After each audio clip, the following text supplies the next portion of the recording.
A'udzubillahi minasyaitonirrajim. Bismillahirrahmanirrahim. Assalamualaikum warahmatullahi wabarakatuh. Waalaikumsalam warahmatullahi wabarakatuh. Alhamdulillah, puji syukur kehadirat Allah Subhanahu wa taala. Kita bisa melanjutkan pertemuan keempat kali ini di mata kuliah kewirausahaan dengan tema segmentasi pasar.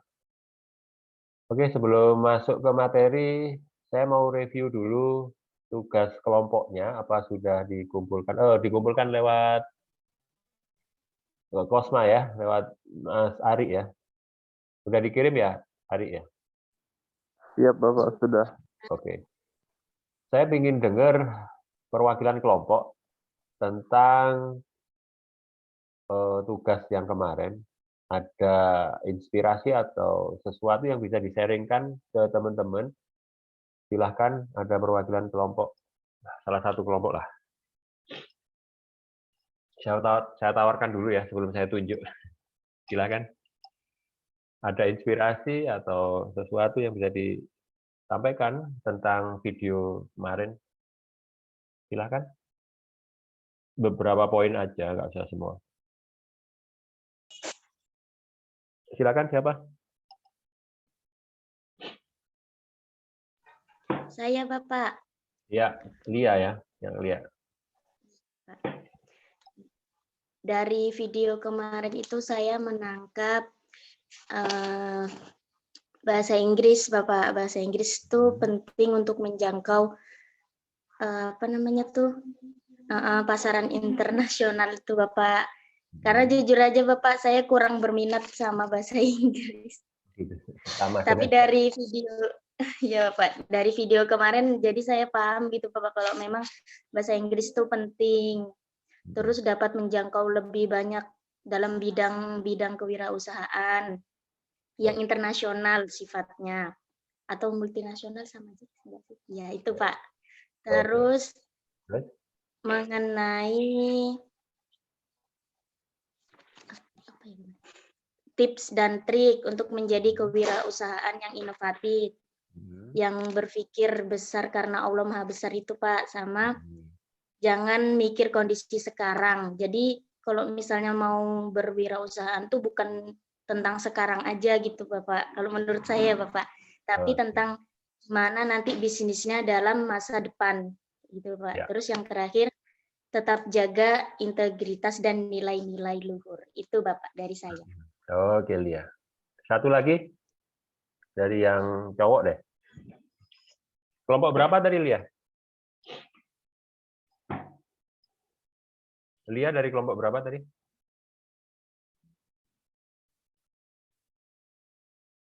Sebentar, Bapak. Lupa kelompoknya. Silakan yang lain, yang cowok nih nyiapin. Apa? Saya dari kelompok 5, Bapak. Kelompok 5. Ya, kelompok yang lain, yang cowok deh. Silakan, ada inspirasi yang bisa dibagikan ke teman-teman dari video kemarin. Silakan.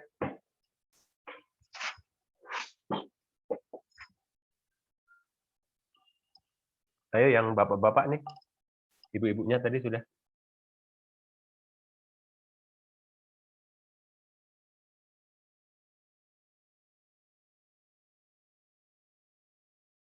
Afib, Asari, ada yang bisa disampaikan? Silakan.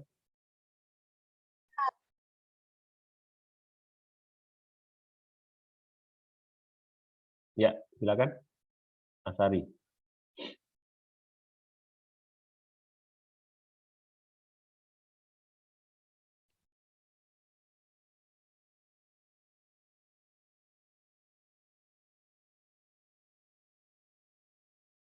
Atau yang lain?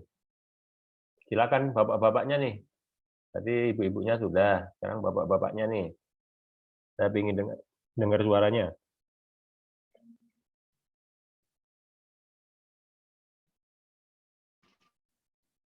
Dari hasil resume kemarin, kelompok itu, ada inspirasi yang bisa dibagikan? Silakan. Oh, bapaknya nggak ada nih. Atau Ari aja deh, Ari. Kosma nih, Kosma. Silakan, Rik.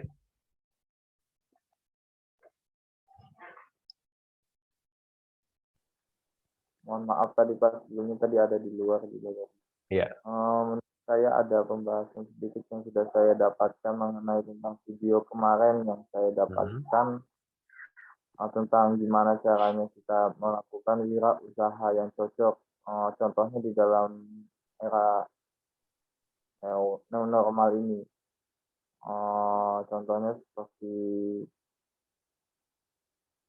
pasokan dan layanan-layanan kepada masyarakat, terus makanan yang ada biasanya di UMKM dan kesehatan pribadi juga termasuk, dan juga ada perdagangan elektronik yang bisa saya simpulkan di sini tentang mengenai tentang yang sudah berkembang ini yang ada di Samarinda, contohnya seperti elektronik syariah. Dan juga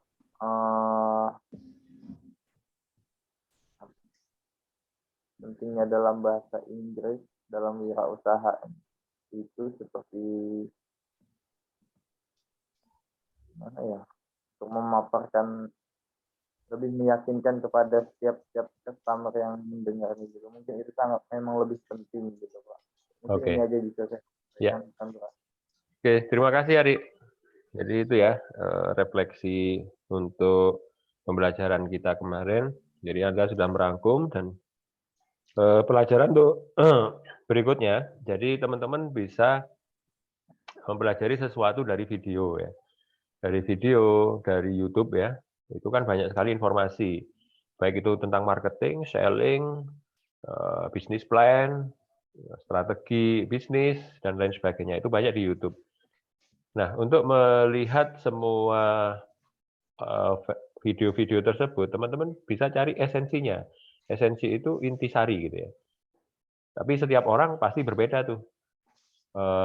Lebih cenderung ke mana yang dia pelajari. Misalkan di marketing, oh saya senang yang komunikasi, ternyata komunikasi itu harus begini, begini, begini. Nah, itu esensi. Tidak semua dalam satu YouTube itu dimasukkan semua dalam memori. Nanti tidak ada kesan ya. Ya, kita itu ada keterbatasan dalam menerima informasi. Jadi cari intinya, esensinya, kemudian itu yang akan diterapkan dalam kehidupan teman-teman. Jadi ada refleksi. Refleksi itu cerminan, ya. Cerminan ketika kita sudah menerima informasi. Nah, seperti itu. Belajar juga begitu, teman-teman. Kalau ada refleksinya, maka Anda akan belajar. Teman-teman akan belajar. Kalau sudah belajar ini, nanti di kehidupan saya bisa ngapain tuh sesuai dengan ilmu yang baru saya pelajari kan gitu. Itu namanya refleksi. Baik, sebelum kita mulai kita mau bermain-main ya, teman-teman ya. Kita mau bermain-main dengan kuisis. Ini saya kirim linknya di grup WA. Teman-teman lihat di grup WA. Bentar, saya kirim dulu. Kuisis. Bentar ya. Saya siapkan dulu linknya. Kita mau bermain kuisis ya. Ini permainan kecepatan dan ketepatan menjawab. Ya, saya kirim ke grup.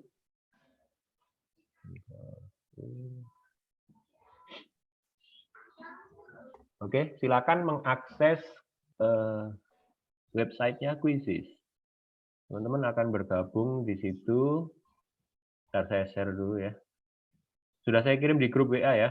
Teman-teman tinggal akses saja lewat browsing. Kalau bisa browsernya Chrome ya. Kalau bisa Chrome bagus. Oke, ada beberapa yang sudah bergabung. Saya share screen. Oke, ada 7 orang. Ya, 8 orang, 10. Oke, siapa yang gabung ini sudah? Oke, Lia sudah, Akmal sudah, Eka, oke, Della. Oke, ada 20 orang ya. Udah pada gabung. Ya.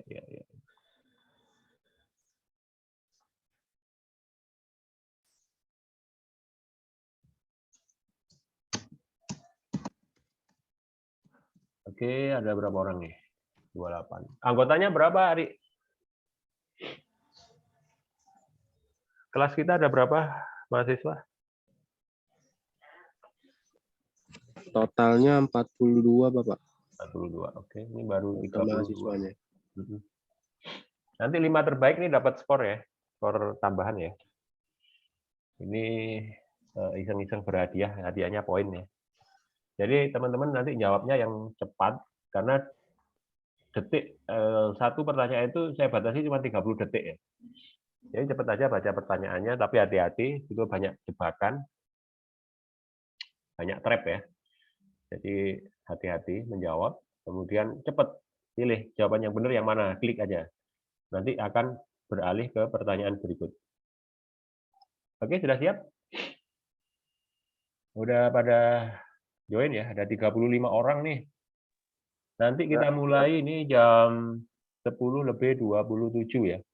Kita batasi 5-6 menit aja, teman-teman jawab. Berarti sampai di jam 10, berarti kalau tambah 3 nih, 20, 33 ya. Di jam 10.33 deh. Nanti berakhir ya. Oke, siap ya. Kita mulai.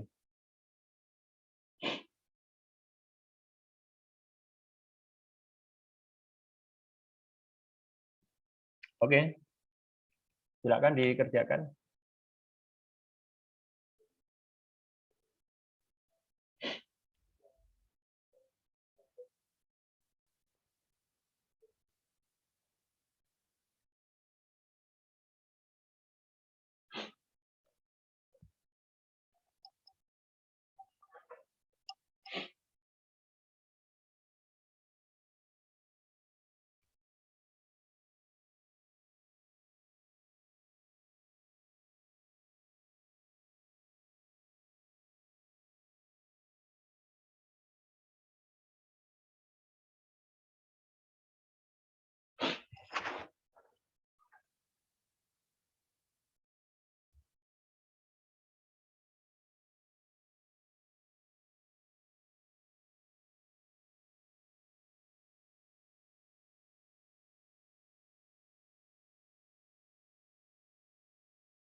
Oke, saya akhiri.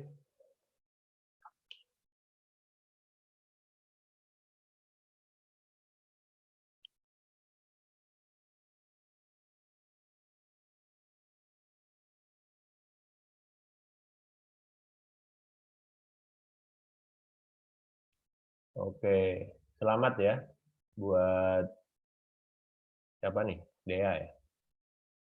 Oke, sementara klasemen sementara dipimpin Dea ya. Nomor 2 Rosli, nomor 3 Aulia Hadi, nomor 4 Reski, nomor 5 Akbar Sufi, dan seterusnya.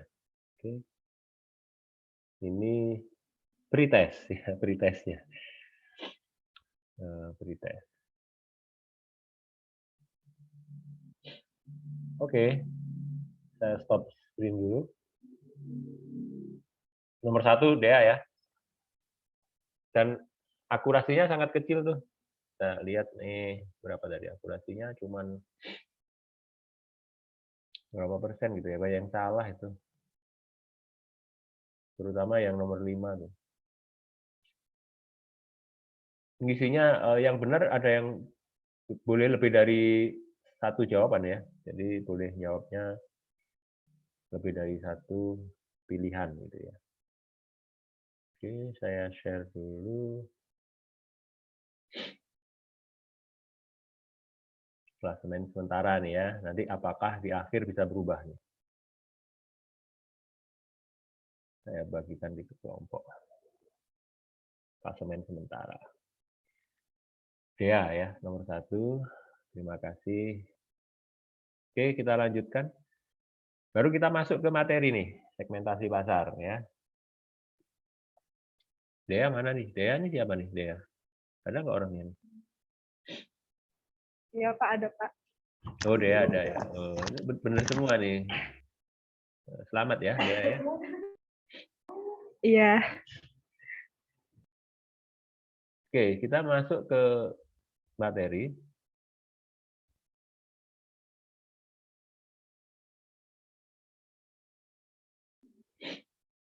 Sudah nampak semua ya. Materi kita hari ini segmentasi pasar. Tadi sudah diawali dengan permainan ya, permainan kuis gitu ya. Apa sih segmentasi pasar? Itu jawabannya kalau yang betul ya ini ya, pembagian sebuah pasar menjadi beberapa kelompok pembeli yang berbeda. Itu kata Philip Kotler dan Gary Armstrong. Ya, ini pakar ekonomi terutama untuk marketing ya, mbahnya ini di dunia. Rujukan dari seluruh dunia untuk buku-bukunya Philip Kotler ya.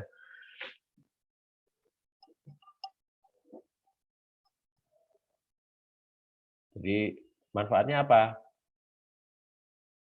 Jadi ada pertanyaan juga kan, manfaatnya kita mensegmentasi, mengelompokkan pasar ini fungsinya apa? Pasar itu apa sih pasar? Pasar itu kalau definisi kita kan tempat orang jual beli ya. Pasar seberang gitu kan, pasar Kedondong gitu kan, pasar Segiri gitu kan, tempat orang berjual beli. Nah, sebenarnya pasar ini adalah calon pelanggan kita, calon customer gitu ya. Itu pasar atau orang nyebutnya market gitu. Apa sih manfaat kita untuk mengelompokkan pasar? Kenapa kita harus kelompokkan tuh customer itu kenapa harus dikelompokkan gitu loh. Tujuannya apa? Ada 8 hal yang perlu diperhatikan alasan mengapa kita harus mengelompokkan market. Yang pertama itu supaya pasar mudah dibedakan. Ya pasti kita bisa membedakan antara misalkan kita jualan produk makanan bayi. Ya. Kira-kira target pasar kita itu siapa? Ada yang mau jawab? Produk makanan bayi. Ya. Target pasar kita, target pembeli kita siapa? Ada yang mau jawab? Silakan. Ibu rumah tangga. Ibu rumah tangga, ya. Umurnya berapa? Ibu rumah tangga umurnya berapa? Kira-kira? 20-an ke atas sampai 30-40-an. Ya, yang mempunyai bayi, ya tentunya gitu kan. Jadi yang pertama wanita, ya target utama kita, target pasar kita adalah wanita usia 25 sampai 35 misalkan, karena itu usia mama muda ya, baru punya anak kecil gitu. Kemudian dia selalu searching makanan untuk bayi ya. Kalau kita mau menawarkan sesuatu pasti ke orang-orang seperti ini ya. Itu kan pasarnya sudah jelas. Bukan target pasar kita siapa? Ini makanan bayi, target pasar kita bayi ya, itu nggak mikir itu ya. Masa bayi mau beli kan nggak mungkin itu. Keputusan membeli tetap di orang tuanya. Kayak misalkan gini nih, produk kita, misalkan kita mau jual produk makanan kucing, misalkan kan banyak tuh makanan kucing ya. Nah, target pasar kita siapa? Target pasar kita siapa? Pemilik kucing, Pak. Pemilik kucing, ya. Jenis Pemilik kelaminnya? kucing, Pak. Jenis kelaminnya? Bisa laki, bisa perempuan. Iya kan? Yang diprioritaskan perempuan misalkan. Kemudian usianya berapa? Mahasiswa ada yang beli makanan kucing? Ada juga ya. Ya mulai 20 lah ya, 20 sampai dengan 40 misalkan. Nah, itu adalah target pasar kita. Dan tentunya pasti dibedakan antara produk satu dengan produk yang lain, ya kan? Pasti target pasarnya kan berbeda tuh. Nah, makanya pasar ini mudah dibedakan karena ada segmentasi. Kemudian ketika kita sudah punya segmentasi pasar, pastinya pelayanan kita pasti lebih baik. Kenapa? Begitu saya melayani ibu-ibu yang usianya 25 sampai 35, cara berbicaranya pasti berbeda dengan kita ngomong di segmentasi pasar kita yang balita. Misalkan atau anak-anak ya. Misalkan kita jualan produk anak-anak itu SD nih. Yang punya uang kan SD, kalau balita belum punya uang. SD. Pasti ngomongnya berbeda tuh. Nawarin barangnya kan pasti berbeda. Maka pelayanannya juga tentunya berbeda. Nah, dengan kita tahu segmentasi pasarnya, maka layanan juga akan kita bedakan. Bagaimana melayani mahasiswa? Pokoknya dikasih aja fasilitas WiFi, Pak. Udah dikasih suasana yang di situ boleh teriak-teriak, Pak. Terus harga makanan dan minumannya murah. Itu kan pelayanan ya. Begitu kita tahu segmentasi pasar kita, nah pelayanan kita akan menyesuaikan dengan segmentasi pasar kita. Begitu ya, bisa dipahami. Kemudian strategi pemasaran lebih terarah. Ya jelas begitu saya mau masuk ke media online, ya media sosial nih, pemasaran online. Saya punya strategi itu. Bagaimana supaya konten saya dibaca oleh mama muda. Ya, berarti harus ada gambar bayinya, harus ada judul yang memang itu bisa orang bisa berhenti kalau lagi scroll gitu kan. Media sosial kan di scroll gini kan, jalan terus begitu ada gambar bayi dia akan berhenti. Itu kalau pasar kita sudah jelas. Maka website kita juga tampilan-tampilannya yang menyenangkan segmentasi pasar kita. Kemudian menemukan peluang baru. Ya, ketika kita sudah tahu segmentasi pasar, maka oh iya ya, pasar saya ini pasti memerlukan hal-hal yang lain selain produk kita. Nah, itu kan peluang baru. Asal kita mengenal banget pasar kita atau konsumen kita. Yang kelima itu faktor penentu desain. Jelas kalau pasar kita itu adalah anak muda, anak kuliah nih, mahasiswa, sukanya kan kalau lihat konten warnanya yang ngejreng ya. Warna merah, oranye. Nah, itu sukanya anak-anak muda. Jangan dikasih warna-warna yang gelap. Nah, desain-desain seperti itu. Seperti kita lihat desainnya brandnya KFC ini. Itu banyak merah ya. Nah, itu karena dia menyasar eksekutif muda sebenarnya yang mau ke situ suasana nyaman, mau ingin makan ayam gitu kan. Nah, itu disesuaikan. Kemudian seragamnya merah gitu. Kemudian cat bangunannya merah, itu desain-desainnya menyesuaikan dengan segmen. Kemudian strategi komunikasi lebih efektif. Strategi komunikasi tidak hanya bahasa. Lengkap ya, ada visual, ada bagaimana kita pakai menggunakan indera, semuanya itu adalah komunikasi. Misalkan strateginya roti O atau roti boy ya, di bandara itu strateginya pakai strategi indera penciuman tuh. Komunikasinya itu lewat indera penciuman. Kan baunya khas banget ya. Kayaknya kalau kita di bandara atau di mana di mall itu kalau bau seperti itu ya itu roti O atau roti boy gitu kan. Padahal itu parfum ya. Parfum yang memang setiap saat ya nyemprot set dengan baunya apa sih itu namanya? Mocha ya. Kayak mocha gitu kan. Bau rotinya itu kan bau mocha gitu. Itu karena segmentasi pasarnya udah jelas. Kemudian yang pakai indera apa ya komunikasi, indera pendengaran tuh, yang jualan es krim kan ada tuh, atau jualan roti ya. Tereret, tereret, nah itu anak-anak suka tuh pada keluar semua beli gitu kan. Es krim ya. Nah, itu cara komunikasinya pasti berbeda. Kemudian kalau di Jogja itu ada sari roti ya. Sari roti kalau di sini ada nggak yang keliling ya? Sari roti, roti sari roti. Oh, itu udah brandnya udah mengkomunikasikannya lewat telinga gitu kan. Kemudian yang berikutnya melihat kompetitor dengan segmen yang sama. Nah, kita bisa mengamati kompetitor kita. Misalkan jual bakso nih, bakso laris Samarinda. Misalkan kita pakai Google Trend kemarin ya. Google Trend itu kan bisa ngecek bakso laris Samarinda. Nah, yang keluar mereknya apa? Bakso Gresik misalkan nomor 1, bakso Jawa nomor 2, bakso Malang, bakwan Malang, bakwan Bintang nomor 3 misal ya.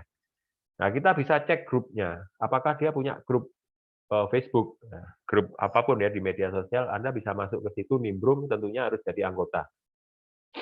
Terus kita amati nih, oh segmen pasarnya seperti ini, orang-orangnya yang suka foto-foto di bakso gitu kan, oh berarti tampilan bakso saya harus menyerupai yang seperti itu supaya selera orang kan hampir sama dengan tipe orang yang sama, maka seleranya akan sama. Nah, itu caranya. Sehingga kita bisa memperbaiki produk kita dan layanan kita. Kemudian berikutnya, mengevaluasi target dan rencana bisnis. Ini lebih ke manajemennya ya. Ketika segmentasi kita sudah jelas, kemudian kita ada targeting, berapa sih penjualan kita bulan ini dengan pasar segini, tujuan target kita kan mama muda usia 25 sampai 35 tahun target kita. Kok penjualannya enggak nambah-nambah ya? Padahal segala konten, segala strategi itu kita kita prioritaskan ke mama muda ini, tapi kok penjualan nggak naik nih. Maka segmentasi pasarnya bisa digeser tuh. Oh, ternyata nggak salah segmen kita nih. Harusnya segmennya yang ini ya, digeser lebih spesifik lagi ternyata di 20 sampai 30 tahun. Bahasanya mungkin harus dirubah. Nah, itu evaluasi target. Setelah dievaluasi, maka rencana bisnisnya pasti berubah. Nah, itu ya. Nah, itu yang manfaat yang terakhir. Nah, syarat membuat segmentasi pasar, yang pertama harus terukur ya, measurable itu terukur. Maksudnya harus ada angka. Angka di sini, misalkan saya tadi tanya, jenis kelaminnya apa? Wanita. Usianya berapa? 25 sampai 35. Nah, itu kan angka tuh, 25, 35. Kemudian penghasilannya berapa? Di atas 5 juta, Pak, sampai 10 juta. Nah, itu angka ya. Harus terukur dengan angka. Terus kalau bisa hasil survei itu menunjukkan berapa jumlah orang yang tipenya seperti itu, berapa ribu orang di wilayah Samarinda. Itu bisa pakai aplikasi Facebook Ads ya. Jadi Facebook Ads itu bisa melihat jangkauan ya, jangkauannya berapa sampai jumlah orang gitu ya. Tapi kalau teman-teman nggak usah pakai itu dulu, nggak apa-apa. Disurvei aja berapa orang, satu orang nyurvei 10 klien gitu ya, 10 customer, nanti kumpulin tuh satu kelompok kan 5 tuh. Ya bisa dapat 50 sampel gitu kan. Kita nanti ada tugas terakhir nanti riset pasar ya. Riset pasar. Kemudian tugas kelompok aja sih terakhir nanti. Kemudian aksesibel maksudnya bisa diakses. Kalau saya jualan produk saya orangnya tipe-tipe orang bule gitu ya. Jangkauannya di Eropa sana. Bisa diakses enggak? Oh, ternyata bisa lewat online, Facebook, lewat Instagram, ternyata nyampe juga ke sana. Berarti bahasa Inggris tadi penting ya. Ya itu enggak apa-apa. Berarti segmentasi pasar saya bisa masuk. Bisa dikategorikan di segmentasi pasar kita. Kemudian substansial. Substansial itu menyangkut intinya gitu ya. Inti dari segala inti. Core of the core-nya gitu. Nggak bisa dipecah lagi ya, itu substansial. Kemudian differentiable, jadi bisa dibeda-bedakan tuh antara segmen satu dengan segmen yang lain. Jadi gini, kalau saya jualan produk makanan bayi, segmentasinya pasti jelas gitu ya. Dan bisa dibedakan dengan segmentasi saya jual produk makanan kucing. Bisa jadi ini sama orangnya, tapi bisa dibedakan. Kemudian actionable, bisa dieksekusi, bisa dilaksanakan gitu ya. Itu syarat segmentasi pasar. Nah, ini di pertanyaan kuis tadi ada ya, kategori segmentasi pasar ada 4. Yang pertama geografi, wilayah gitu ya. Geografi ini menentukan kita mau jualan apa. Misalkan nih, jadi kalau mau bisnis itu yang utama itu bukan produk ya teman-teman ya, tetapi pasarnya dulu. Jadi ada pertanyaan gitu kan. Kalau memulai usaha ini yang pertama apa yang harus dilakukan pertama? Yang pertama adalah menentukan pasar. Saya lihat dulu daerah kita nih, misalkan Samarinda Seberang. Mayoritas sukunya apa nih? Bugis misalkan, karena daerah Samarinda Seberang ini kan dulunya pendatang dari Sulawesi itu bermukim pertama itu di daerah Samarinda Seberang. Jadi di sini mayoritas suku Bugis ya, dari Sulawesi, karena ada masjid tertua itu ya di Masjid Tua di Samarinda Seberang itu kan khas bangunan Bugis gitu ya. Berarti sukunya banyak Bugis. Nah, itu harus diteliti dulu. Makanya bedanya antara pengusaha yang dari otodidak dengan yang dari kalangan akademis seperti kita itu berbeda. Memang penuh penelitian gitu ya. Tapi jangan terlalu lama penelitiannya, nanti nggak eksekusi gitu. Jadi lihat dulu, oh ini mayoritasnya orang mana nih? Saya mau jualan soto Banjar di wilayah orang Bugis gitu ya, nggak nyambung ya. Harusnya jualan apa? Soto Makassar. Iya dong, kan enak. Baru mulai usaha, nggak usah edukasi. Orang udah tahu. Tapi kalau kita jual yang menu global gitu ya, menu yang sudah mendunia itu apa? Nasi goreng, iya kan? Mie goreng, atau kita buka warung Warmindo gitu ya, warung Indomie gitu. Warmindo itu ada kan? Warung untuk yang jual Indomie gitu kan. Orang udah tahu Indomie itu rasanya enak gitu. Selera Nusantara kan. Nah, itu lebih gampang. Tapi kalau kita jualan di satu wilayah orang Banjar nih, di daerah Pasar Segiri nih banyak orang Banjar, kita jualan produk yang asing. Misalkan apa ya? Ya kita kalau Coto Makassar masih ada orang di situ, orang Bugis masih ada ya. Sudah mendunia lah kalau Coto Makassar. Hal-hal yang kita jual produk yang memang harus diedukasi dulu lah, itu lama, lakunya lama gitu kan. Maka teman-teman harus meneliti dulu geografi kita itu orangnya bagaimana. Kemudian misalkan target pasar kita pedesaan sama perkotaan, itu pasti berbeda perlakuannya. Itu geografi yang pertama. Yang kedua, demografi. Demografi ini urusannya dengan identitas pribadi customer. Kalau identitas pribadi customer gitu kita dapat KTP-nya gitu ya, enak itu. Sudah tahu tanggal lahirnya, sudah tahu usianya, jenis kelamin. Ya. Kemudian kita bisa juga menggali tingkat ekonominya, pendapatannya, ya, pendidikannya. Nah, kalau teman-teman kita semua ini kan kita sudah tahu tuh demografinya ya. Kira-kira usianya kan antara 19-20 lah ya. Jenis kelamin, wanita, kalau gitu kita lihat dari fisiknya aja kelihatan kalau itu adalah teman-teman kita sendiri. Tingkat ekonomi ya pendapatan 2 juta lah ya tiap bulan karena harus bayar kos dan sebagainya. Daya belinya seberapa itu untuk menentukan daya beli konsumen. Ya. Jadi daya belinya, mampunya dia kalau beli snack itu nggak bisa lebih dari 10.000. Nah, berarti jualan kita harus yang murah. Nah, itu nanti menentukan produk. Jadi segmentasi pasar ini nanti menentukan produk, bukan sebaliknya ya. Saya punya produk nih Pak, produk saya itu keren. Ini bagus ya menurut mbah saya atau menurut ibu saya itu bagus ya. Rasanya enak. Belum tentu itu laris di pasaran. Belum tentu itu laku kita jual. Jadi yang perlu kita pelajari dulu adalah pasarnya dulu. Untuk menentukan harga, juga lihat di pasarnya nih, kemampuan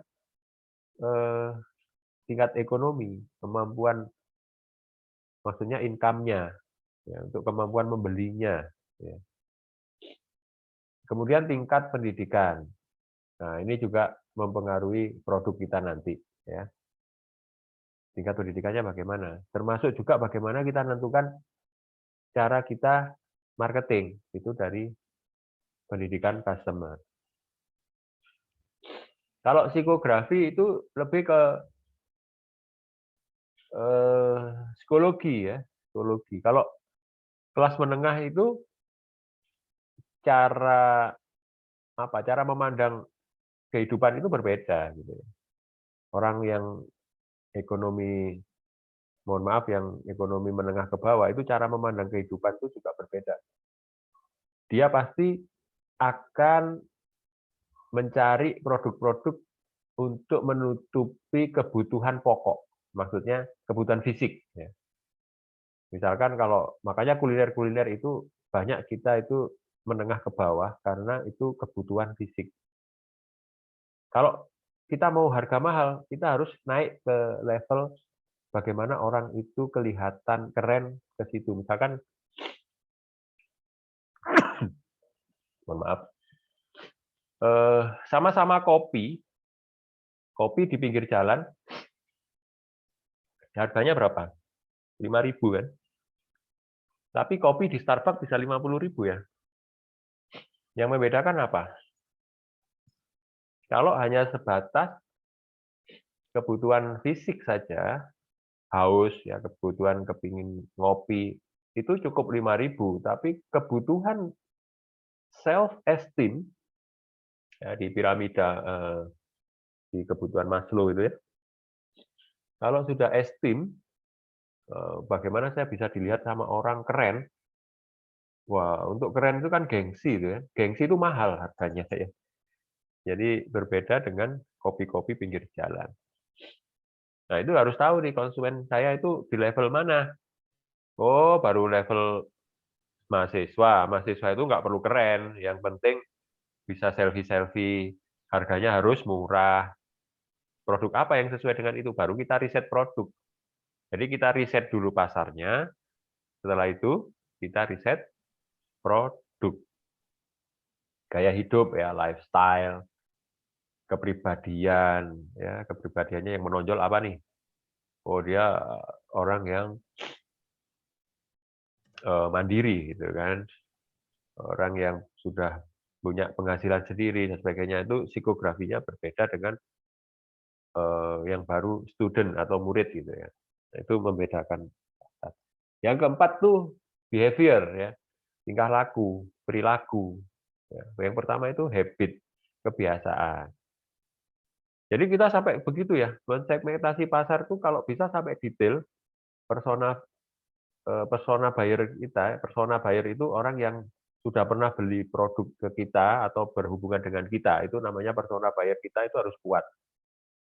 Sampai kita tahu kebiasaannya. Kebiasaannya nongkrong habis pulang kerja. Nongkrongnya di tempat-tempat yang memang prestise. Makanya terciptalah produk yang namanya Starbucks. Ada kopi. Nah, kopi kenangan ini ada di antara kopi warung dan Starbucks. Dia ada kopi kenangan. Dia itu tidak mengutamakan orang nongkrong, tetapi take away ya, take away. Maksudnya beli dibawa. Tapi rasanya sama dengan Starbucks. Standar rasanya dan mesin yang dipakai untuk bikin kopi makernya itu sama dengan Starbucks. Tapi dia lebih murah dan bisa dibawa. Sedangkan yang Starbucks itu kan untuk tempat nongkrong dan sebagainya. Kita beli suasana ya, beli fasilitas meeting ya di situ.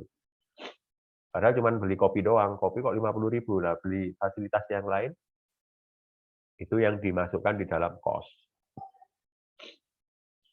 Kemudian loyalitas produk. Misalkan ini orang customer ini loyalnya ke brand apa ya? Oh, kalau sepatu dia pakai Nike. Kalau celananya pakai Cardinal misalkan. Kalau bajunya pakai Watch Out gitu. Kalau ya apalah brand-brand apa yang dia pakai gitu, itu mempengaruhi dia akan ke beli produk kita. Itu harus dipelajari. Sampai majalahnya yang dibaca apa gitu ya. Oh, senengannya lihat Babe gitu kan. Kalau sekarang majalah online ya. Lihat berita di detik.com. Oh, itu sampai kita tahu gitu ya. Wah, itu enak kita menyasarnya. Oh, ini nanti untuk menentukan apa? Tadi kita manfaatnya adalah untuk menentukan media pemasaran kita. Lewat jalur apa gitu ya. Nanti dipelajari lagi nih. Kemudian tahapannya kalau kita mau menentukan segmentasi pasar ya pertama ya survei dulu. Makanya nanti kelompoknya dibagi ya. Tiap orang akan mensurvei, menginterview 10 customer ya. Meskipun kita belum punya produk, tapi 10 orang ini disurvei tentang itu tadi geografis tadi, kesukuannya, terus kemudian demografinya, kemudian psikografi, kemudian tingkah lakunya gitu ya. Dipelajari. Mayoritas nanti dikumpulin, oh ini loh tipe persona buyer saya seperti ini, maka saya akan merancang produk ini gitu ya. Supaya nanti cepat laku barangnya. Lalu kemampuannya mahasiswa. Kita jualan nanti, kuliner aja kita jual kuliner. Harganya 100.000 ya nggak masuk gitu ya. Mahasiswa itu kemampuannya berapa? 5.000-an gitu kan. 5.000-an wah cepet itu. Kemudian dianalisa, ya, setelah hasil survei tadi dikumpulin, pengumpulan data terus dianalisa. Analisanya tadi ya seperti yang saya ceritakan tadi. Kemudian tahap pembentukan. Oke lah, saya bentuk persona buyer saya seperti ini digambar nih. Mahasiswa modelnya orangnya seperti ini, jilbabannya panjang, itu target kita. Dan itulah yang kita bayangkan ketika kita mau membuat konten, mau posting itu, mau berbicara di media sosial itu kan posting ya.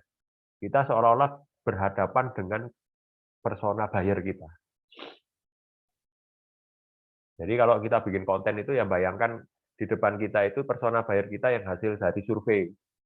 Segmentasi pasar tadi kan mengerucut jadi sebuah persona buyer, yaitu orang yang akan kita ajak atau kita tawari barang kita. Nanti kalau di pelajaran entrepreneur mistik itu ada spiritualnya juga. Spiritualnya ya kita bayangin dulu malam itu usaha saya laris, yang beli orangnya begini, begini, begini, begini. Ini kita bayangkan dulu. Itu ada doa kita ya, kita panjatkan dulu doanya. Itu kalau di entrepreneur mistik gitu ya. Pesugihan modern ya. Kalau saya kan ngajari pesugihan. Ya. Bukan pesugihan yang negatif. Ya, ini pesugihan dengan cara modern ya pakai ini segmentasi pasar, ya kan. Kemudian kita bayangkan kalau berhadapan dengan orangnya, itu seperti itu. Oke. Tahap pembentukan, oke sudah. Nah, ini contohnya nih. Toyota mau memproduksi sebuah produk. Geografinya dia tentukan dulu. Oh, saya mau menyasar daerah perkotaan nih. Ya. Perkotaan di Indonesia ada berapa nih? Oh, kota-kota besar. Kota-kota besar di Indonesia. Oke, Samarinda masuk. Ya, oke di data semua nih. Nanti yang beli kira-kira siapa sasaran kita? Pria. Oke, usianya berapa? 25, 35 tahun. Pekerjaan karyawan, penghasilan 10 juta sampai 15 juta. Perilakunya orangnya hemat, bekerja keras. Nah, ini kan behavior kan. Terus psikografi itu kelas menengah, ini kan kelas menengah ya. Kelas menengah itu berarti dia sudah nggak terlalu butuh fisik gitu kan. Sepeda motor udah punya gitu ya, itu sudah meningkat lagi ke atasnya. Nah, produk apa yang sesuai akhirnya muncullah ini karena sasarannya perilakunya tuh hemat, bekerja keras, sayang sama keluarga gitu kan. Family oriented ya, karena cabinnya Avanza ini kan didesain untuk banyak orang. Minibus ini termasuk minibus. Ya, sasarannya adalah orang yang sayang keluarga kan. Kalau mau keluar ajak-ajak gitu ya. Suka ngelaktir gitu kan. Kalau mau jalan, kalau nggak sama orang kok nggak enak. Itu berarti dia itu sasaran kita gitu. Akhirnya dibuatlah desain produk Avanza. Ya. Ini mobil sejuta umat. Kalau balapan dengan Avanza itu kita nggak pernah menang ya. Lalu ada Avanza lagi di depan lagi ada Avanza lagi. Gitu. Nggak pernah menang, pasti duluan Avanzanya. Meskipun kita pakai supercar. Nah, kalau pakai gini ya, balapan sama Avanza. Yang menang itu Avanza. Kalau di jalan ya. Di jalan di Indonesia terutama. Nah, ini ditentukan dulu. Targetnya perkotaan, jenis kelamin pria, usia 35-45, pekerjaannya pengusaha, pebisnis, ya, orang tambang yang punya bisnis, ownernya, gitu kan, penghasilannya 50-100 juta bahkan lebih per bulan, gitu kan, perilakunya senang kemewahan, suka pamer, flexing, gitu kan. Sekarang yang suka-suka flexing ditangkepi semua ya, Indra Ken itu tangkep, kemudian Doni Salmanan itu ketangkep juga nih. Pada turun semua tuh, nggak berani nongol ya, yang flexing gitu. Nah ini sasaran produknya apa untuk pasar seperti itu, maka dibuatlah produk supercar. Jadi ada pasarnya dulu, baru bikin produk. Jangan dibalik, nanti teman-teman capek tuh, kok nggak laku-laku jualannya gitu ya. Wah pusing Pak, ya bisnis itu ya pusing, harus kreatif. Bikin bisnis kok cuek-cuek aja ya, uji coba aja isinya. Harus pusing. Nah, manfaat lain dari segmentasi pasar yang contoh nyatanya seperti ini. Secara demografi ya, demografi itu kan identitas ya. Misalkan saya jual ke anak-anak laki atau perempuan yang usia 15 sampai 21 tahun di Indonesia, ya. Itu Coca-Cola punya produk yang rasa seperti itu ya, Parela itu rasa Parela, kemudian ada sodanya gitu kan, rasanya manis gitu kan. Itu untuk di Indonesia cocok. Tapi kalau kita jual ke orang-orang yang suka diet ya, diet, kemudian gaya hidupnya sehat, yang nggak mau gula-gula gitu, maka perusahaan Coca-Cola akan membuat produk yang lain ya, namanya zero sugar. Ya, Coca-Cola Zero atau Diet Coke gitu kan. Tapi lihat di geografinya orang Jepang tadi kayak suku gitu kan, geografi itu kayak suku-suku gitu kan. Kalau geografinya Jepang itu dia nggak suka manis ya teman-teman. Dia sukanya rasa-rasa yang standar gitu. Kalau rasanya manis ya akan bisa muntah itu ya, muntah itu.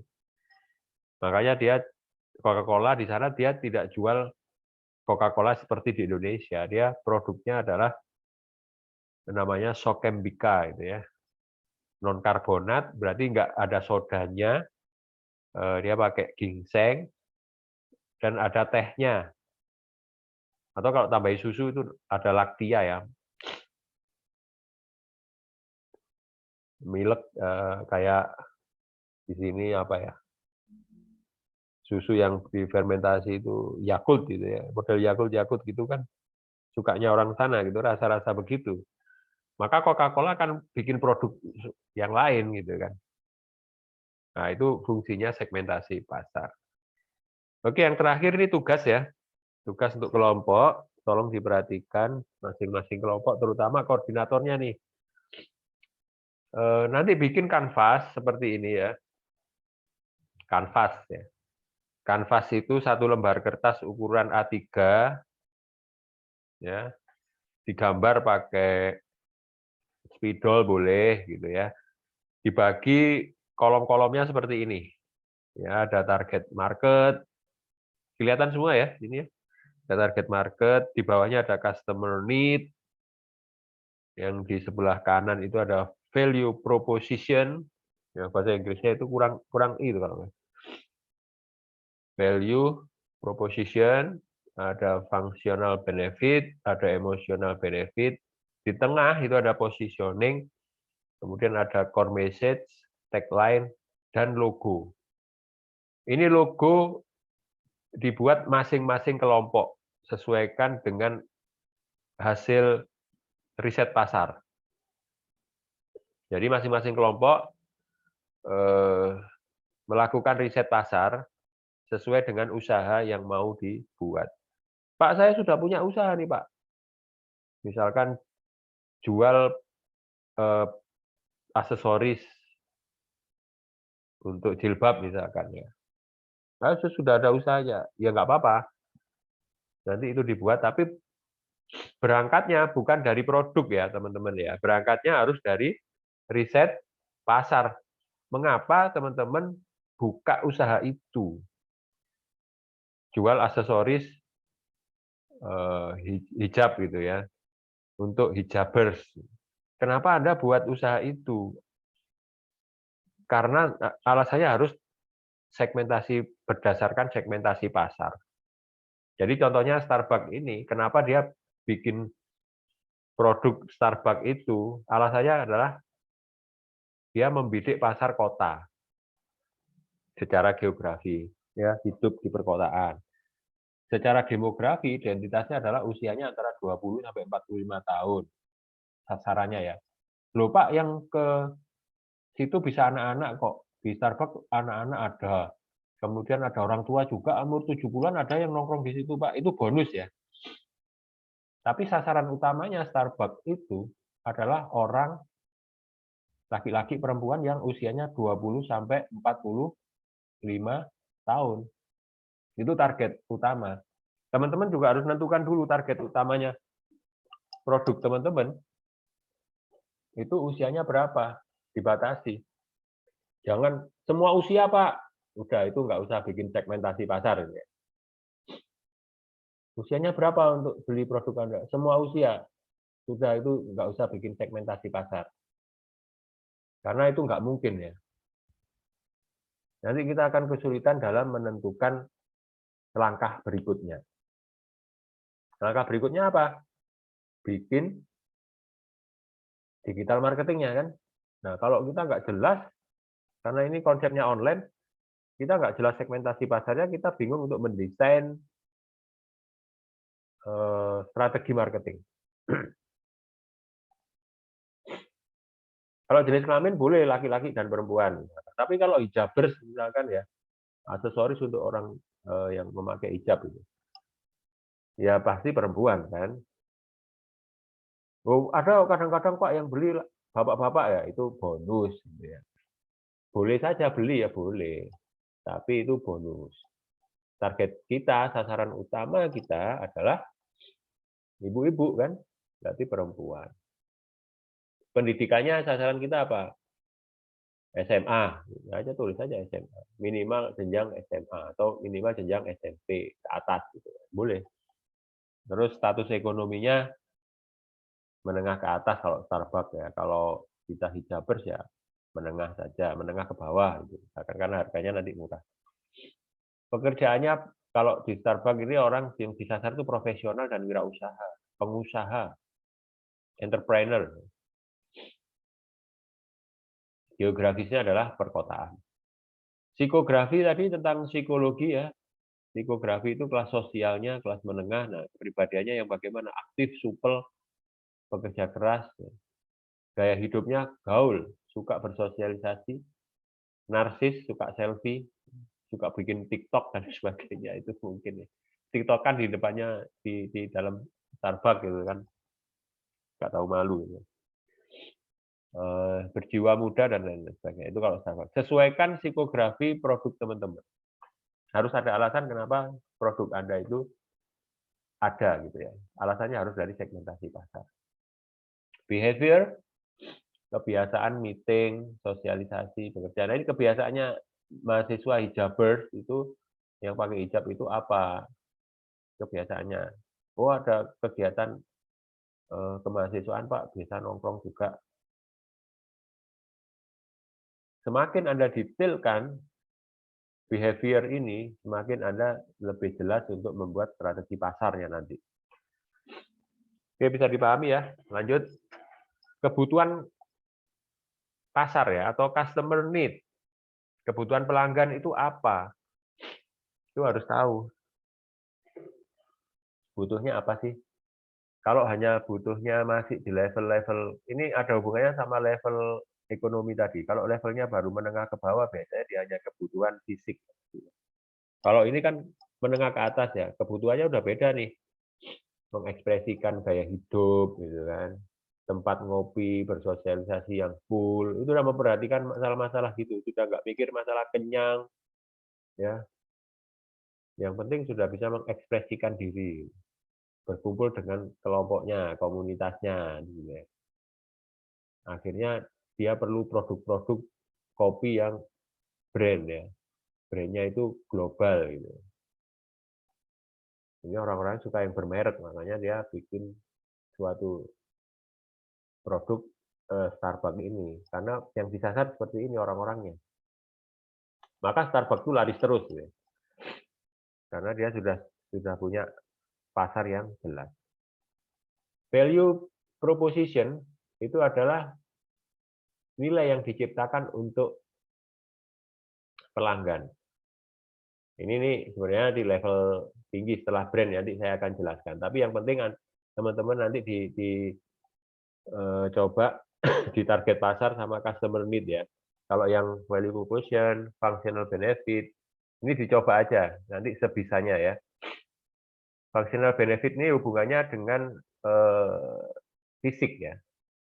Jadi kelihatan secara fisik itu functional benefit, keuntungan secara fungsional. Jadi kalau saya ke Starbucks nih, saya akan mendapatkan apa sih gitu ya. Saya akan mendapatkan apa? Kalau saya ke tempat teman-teman jual aksesoris hijab, saya dapat apa? Nah, gitu, dipikirkan. Pasti secara fisik kan. Kalau di Starbucks biji kopi yang terbaik.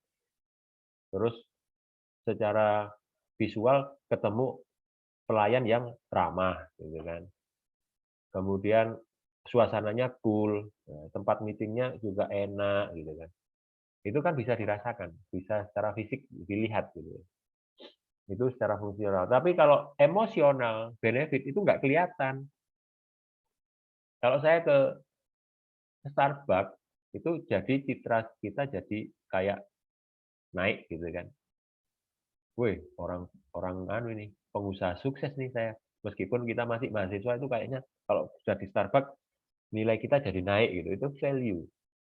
Dan itu kan nggak kelihatan. Tiap orang kan mengimajinasikan dirinya masing-masing ya. Citra premium kelas atas gitu ya. Penasaran, narsis ya. Nah, itu hal-hal yang akan diciptakan ketika orang datang berkunjung ke Starbucks. Kemudian di positioning, di tengah itu ada positioning, dia memposisikan Starbucks adalah tempat ketiga setelah di kantor dan rumah. Jadi pulang kantor nggak langsung ke rumah, tapi ke Starbucks dulu. Nah, dia memposisikan diri di situ. Nah, positioning teman-teman apa nih? Sebagai tempat apa? Akan menggantikan apa gitu. Kemudian core message, tagline sama logo silahkan dibaca. Core message itu adalah nilai pesan intinya untuk customer itu apa. Sedangkan tagline itu moto. Ya. Kalau misalnya kalau ada logo kan ada tagline-nya. Kalau Nike, logonya Nike itu kan gini ya, Nike gitu kan. Tagline-nya apa? Just do it. Gitu. Just do it. Artinya apa? Just do it. Hanya uang. Duit kan uang. Just do it. Kalau Nike tagline-nya itu ya. Teman-teman bikin tagline ya. Usahanya apa, tagline-nya apa. Cari tuh di Google, di internet tuh, tagline yang bagus. Yang menyesuaikan value Anda yang mau Anda berikan kepada pelanggan. Terus logonya gimana, Pak? Logonya sesuaikan dengan brand kelompok masing-masing ya. Produknya bagaimana? Nah, tolong didesain.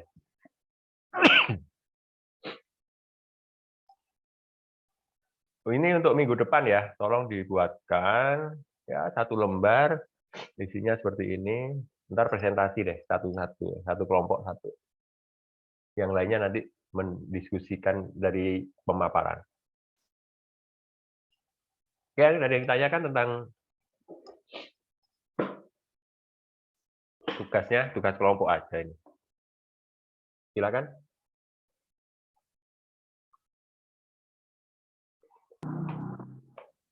Permisi Pak, mau nanya. Ya, silakan, Rik. Untuk pembuatan kanvasnya ini nanti akan berbentuk fisik atau lewat media aja Pak? Bikin 2 ya, Rik. 1 fisik ukuran A3 lah, kertas A3. Ya. Terus satunya PDF ya. Difoto aja hasil kerjaannya itu difoto aja, jadikan PDF gitu kan. Karena nanti mau dipresentasikan di depan kelas minggu depan. Di awal pertemuan ya. Nanti masih membuat produknya kan Pak? kenapa? Produknya masih belum kita buat gitu. Ya belum, ini kan baru angen-angen ya. Hasil segmentasi pasar, terus saya mau bikin produk kira-kira apa dari hasil riset pasar kita gitu ya. Produknya ya kalau sudah ada ya nggak apa-apa, seolah-olah belum ada gitu kan. Oh saya sudah ada Pak, ini saya jual elektronik nih. Ya udah, tapi alasan Anda jual elektronik itu tentunya dari pasar kan, di riset dulu.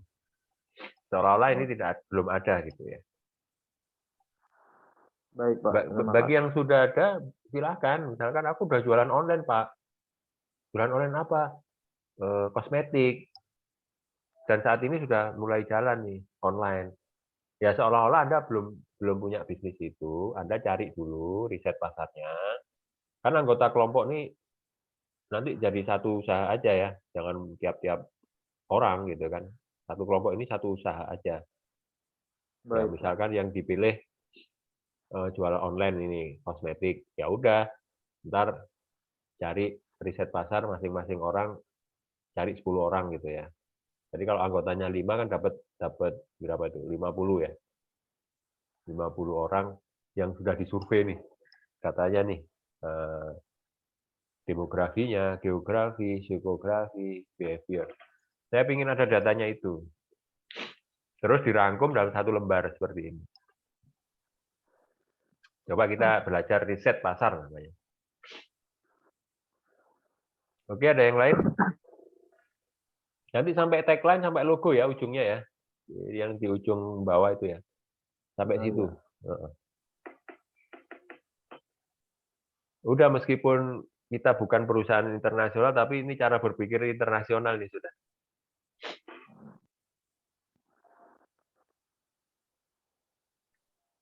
Oke, kalau nggak ada, kita post test ya. Kuisis lagi kita, kuisis lagi kita. Kayaknya itunya sama deh. Apa tadi?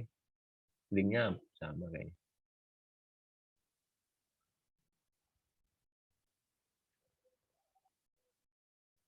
Bentar, tak adukan dulu kuisisnya ya.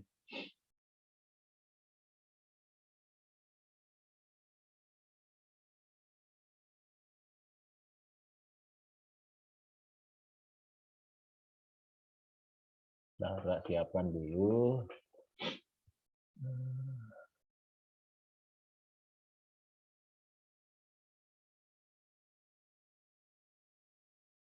Agak lambat ini.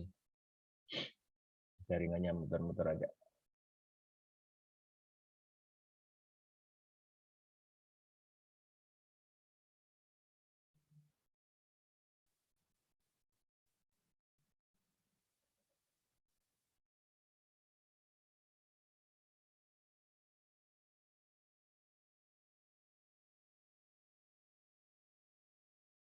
Nah, koneksinya terputus.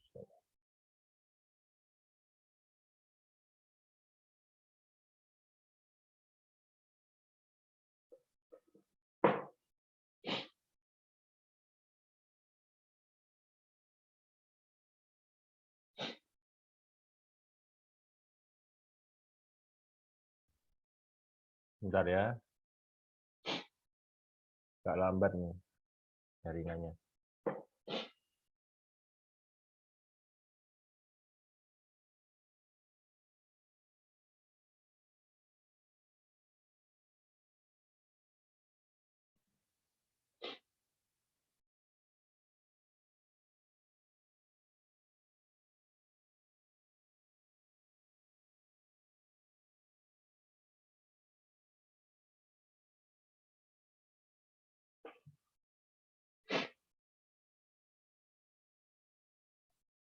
Oke, silahkan mungkin sama aja deh. Bentar. Oh, kayaknya berubah nih. Kodenya berubah. Kodenya berubah ya. Bentar. Kodenya iya berubah. Oke, saya kirim lagi di grup WA. Silahkan teman-teman login di Quizizz. Nah, satu orang ada yang sudah gabung nih. Bentar, saya share. Udah 6 orang.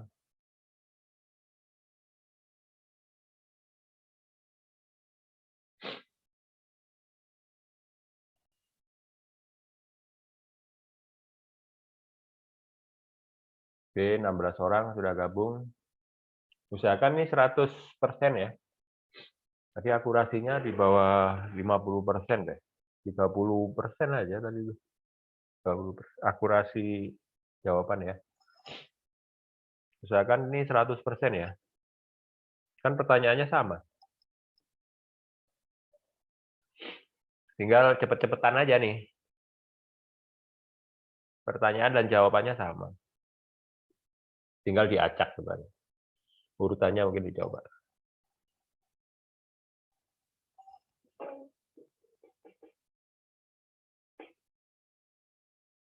Oke, 29 orang.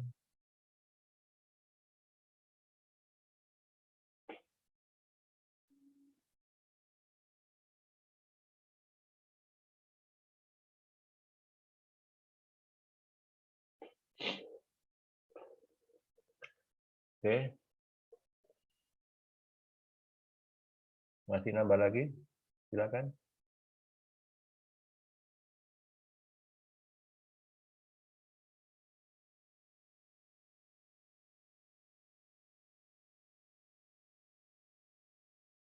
Tadi yang menang tadi siapa ya? Dea ya? Iya, Pak. Hmm. Ayo Dea, pertahankan ya. Pertahankan. Oke, kita mulai. Nah, ini sampai tadi ada berapa orang tuh? Hampir 40-an kan?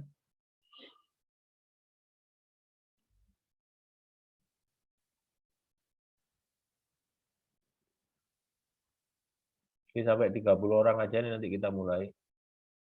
Ntar saya tutup jam 11.30 ya. 11.30.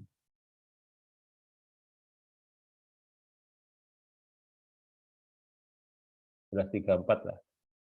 11.34. Oke, kita mulai.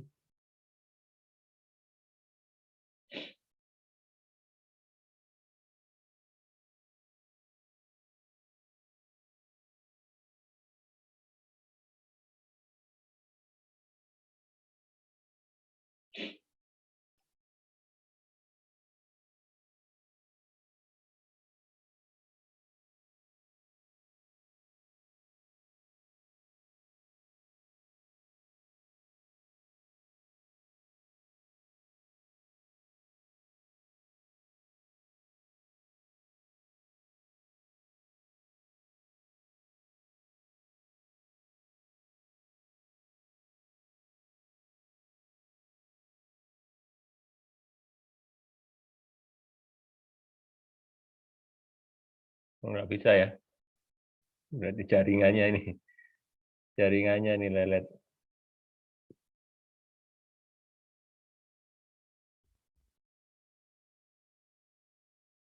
Oh, udah masuk tuh.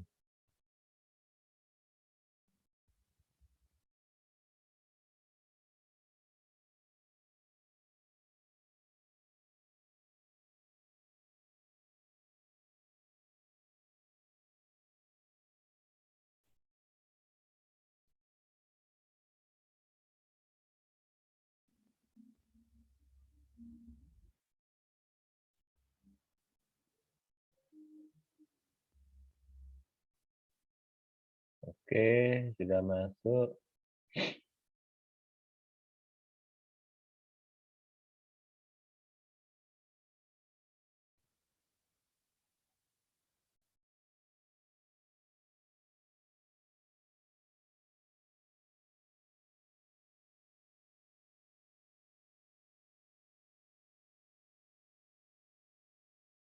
Kendalanya ini ada di jaringan ini.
Dea tergeser nih kan. Oke, udah semua nih. Kurang 1 menit ya. Kurang 1 menit.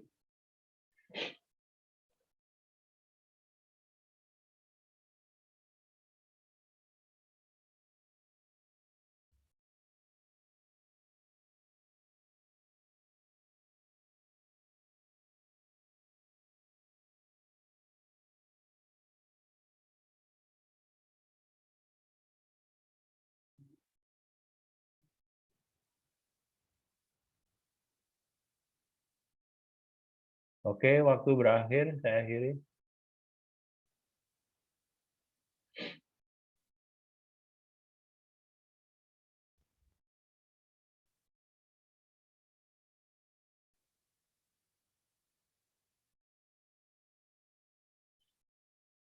Wah, jaringannya yang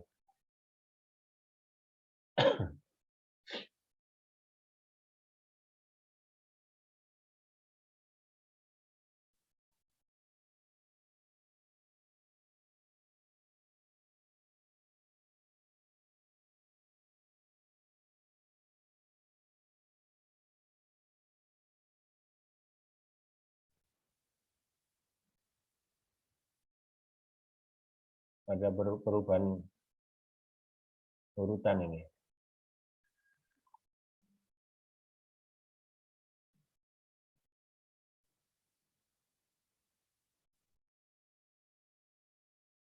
Oke, juara satunya Dina ya. Nomor 2 Dea. Nomor 3 Roni.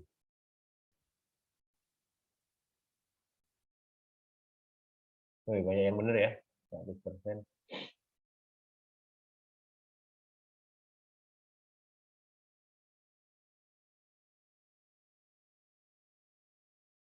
Oke, nanti skornya Dina yang nomor 1 nih.